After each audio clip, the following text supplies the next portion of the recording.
보면은 회사 이름이 주식회사 부 어쩌고 저쩌고, 그리고 이제 부천시에 있는 회사였고요.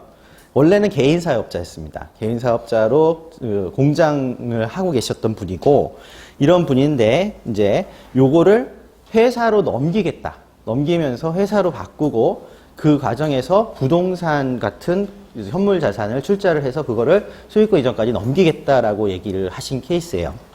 그래서 케이스 설명을 보시면 일반적으로 우리가 이 내용들에서 회사 설립할 때 물어보는 것들 있죠. 상호는 뭐를 하실 것이냐, 뭐 본점은 어디다 두실 것이냐, 뭐 공고 방법 뭐 할 거냐, 그 다음에 이제 자본금은 어떻게 하실 거냐라고 물어보니까 자본금은 현물이 넘어가는 거니까 아직 모른다.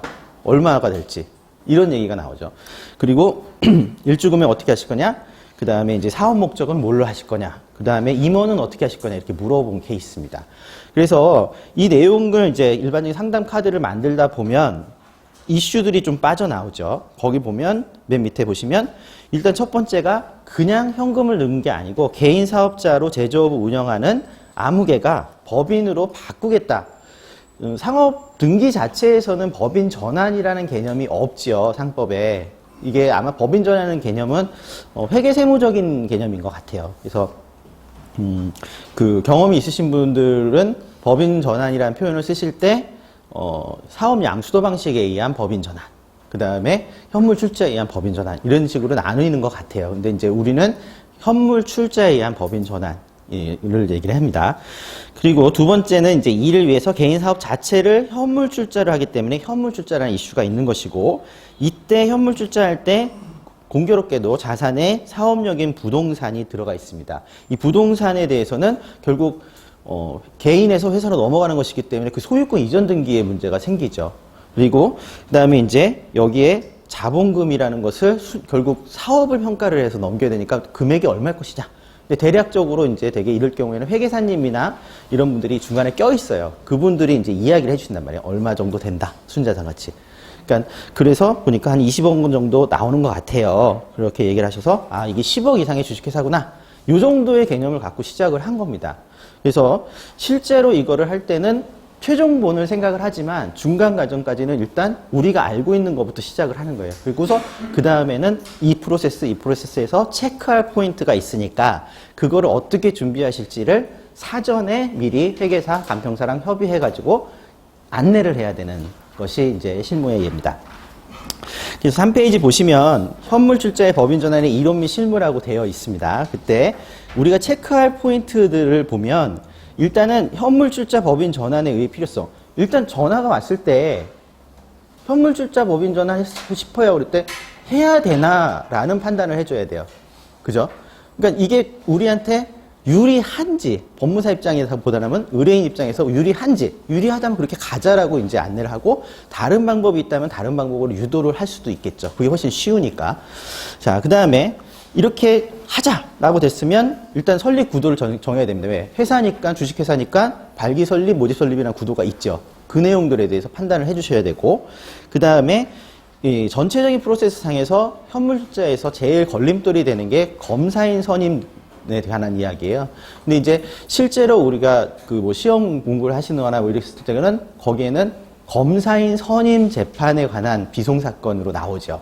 근데 그 검사인 선임이 된 사람이 현물출자에 대해서 평가를 하고 감사 보고서를 쓰은 다음에 법원에다 제출하는 과정을 겪습니다. 근데 이게 실제로는 검사인 선임을 나중에 신청을 해서 그 검사인이 법원이 선임해준 사람이 돌아다니면서 하는 일은 거의 없다고 보시면 돼요.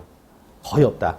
그러면 어떻게 되느냐? 단서조항으로 그런 검사인 대신에 감정인, 공인된 감정인의 감정 보고서로, 그러니까 즉 법원이 선임하지 않고 그 의뢰인인 회사나 회사의 그 발기인들이 선임한, 지정한 사람이 그 평가 보고서를 제출을 하면 그 자체를 법원이 선임한 검사인의 조사 보고서로 인정을 하겠다라는, 가름하겠다는 제도가 있는 것이죠. 그러니까 대개는 그렇게 합니다. 그래서 그런 내용들이 있고, 그 다음에 이제 이렇게 인가까지 다 끝난 다음에는 현물출자 회사 설립할 때 체크할 포인트로서 혹시 등록세의 특칙이 있는 건 아닌가. 그 다음에 부동산이 껴있기 때문에 여기가 오히려 키포인트일 수 있어요. 부동산 취득세나 그 어떤 채권에 대해서 뭔가 특례가 있는 건 아닌가. 그죠? 그런 부분들을 봐야 됩니다. 그래서 이제 그런 것을 갖고서, 사전 지식을 갖고서 들어온 케이스를 정리를 해줘야 돼요. 그죠? 그래서 거기에 대한 이론들을 장황하지 않게 좀 짤막짤막하게 좀 정리를 해봤습니다. 자, 4페이지 보시면 현물출자 법인 전환의 의의와 필요성이라고 되어 있는데, 이건 제가 만든 건 아니고 그 법인 전환에 대해서 책을 참조를 했습니다. 여기서는 이제 그 실무자 입장에서 정리를 필요한 부분 발췌를 했습니다.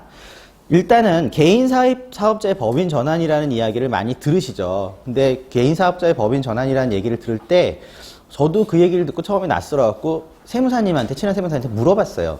그랬더니 현물 출자 방식에 의한 거는 맞다. 근데 그 사업 양수도 방식의 법인 전환이라는 게 있어요. 뭐냐면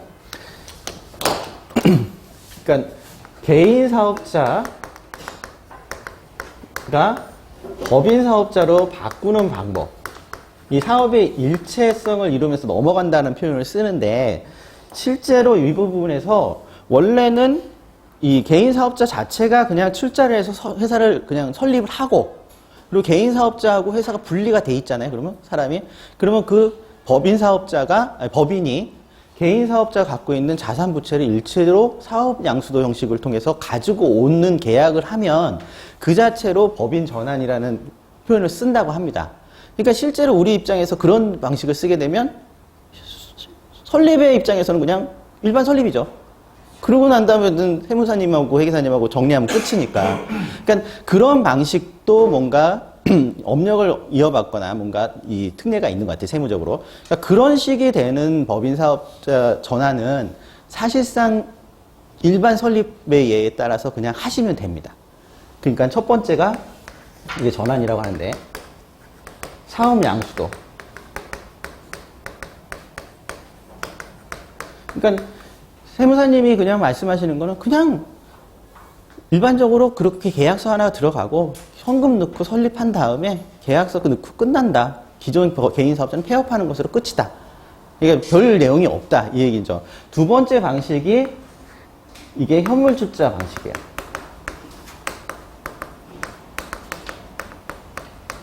자, 이 현물출자는 그 현금으로 넣을 수 있을 만큼의 돈이 없는 거죠. 그러니까 만약에 여기 개인 사업자를 평가를 봤을 때 그 돈을 부채까지 공제하고 다 살려고 했었더니 한 2억 들어요. 그러니까 자산은 한 10억 되는데 부채도 한 8억 되는 거예요. 그러면 2억짜리 회사 설립하고서 2억으로 사오면 끝이잖아요. 그죠? 그러니까 그것도 된다. 근데 그 2억이 없다. 그럴 수 있죠. 아니면 자산을 평가를 해봤더니 한 30억 된다. 현금 30억이 없다. 이랬을 적에 그럴 수 있죠. 그런 경우에는 어쩔 수 없이 이 방식을 택한다고 하더라고요. 이 현물 출자 방식을 택할 때에 저는 개인적으로는 선호하지는 않습니다. 워낙 이제 까다로우니까. 근데 만약에 이제 이걸 해야 된다고 했을 적에는 어느 때 고민을 해보셔야 되냐면, 이로 인한 번거로움을 감수할 정도로 이득이 클 때, 그때입니다. 그래서 그 부분이 나중에 나오는 가장 중요한 어떤 내용이냐면, 부동산이 꼈을 때, 그 자산에, 그랬을 적에는 세간면이 좀 커요. 그래서 그런 부분을 생각을 하게 됩니다.